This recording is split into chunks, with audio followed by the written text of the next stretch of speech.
गहूँ काटे आइल बा देवाराबा कहेला चल न त खैबू का घेबाराबा हाइल पियल मुश्किल कैले बा बाहर से गहूँ काटे आइल बा देवाराबा कहेला चल न त खैबू का घेबाराबा बाकी सियाइल बानी डेराइल सखी हमरा का बड़ी गोरिया होता मोर सैया बहारबा लहुरा देवाराबा कटनी करावता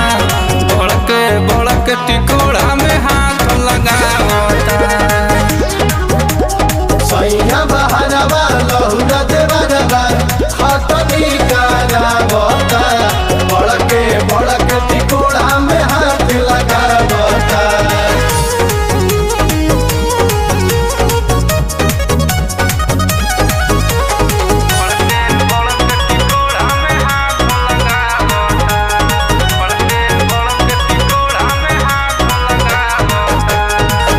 गेला लुक मुँह हो जाला करिया मुँह मारी ऐसन दिन के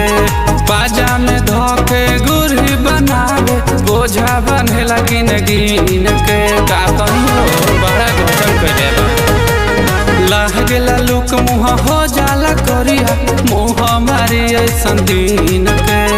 बाजा में धोके गुरही बनावे बोझा बनेला गिन गिन के रहेला रूसा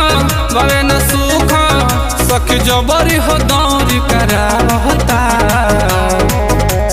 सैया बहारबा लहुरा देवाराबा कटनी करावता बड़के टिकोड़ा में हाथ लगावता सैया बहारबा लहुरा देवाराबा कटनी करावता बड़के टिकोड़ा में हाथ लगावता।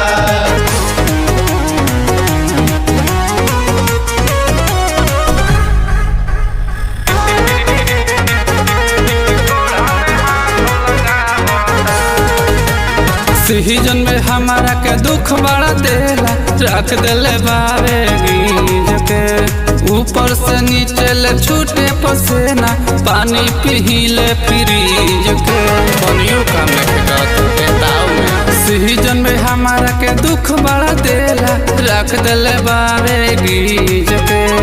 ऊपर से नीचे ले छूटे पसेना पानी पीले फ्रीज के धैले बरटनी जब हम हटनी सखी हमारा के दोष लगावता सहनी मुकेश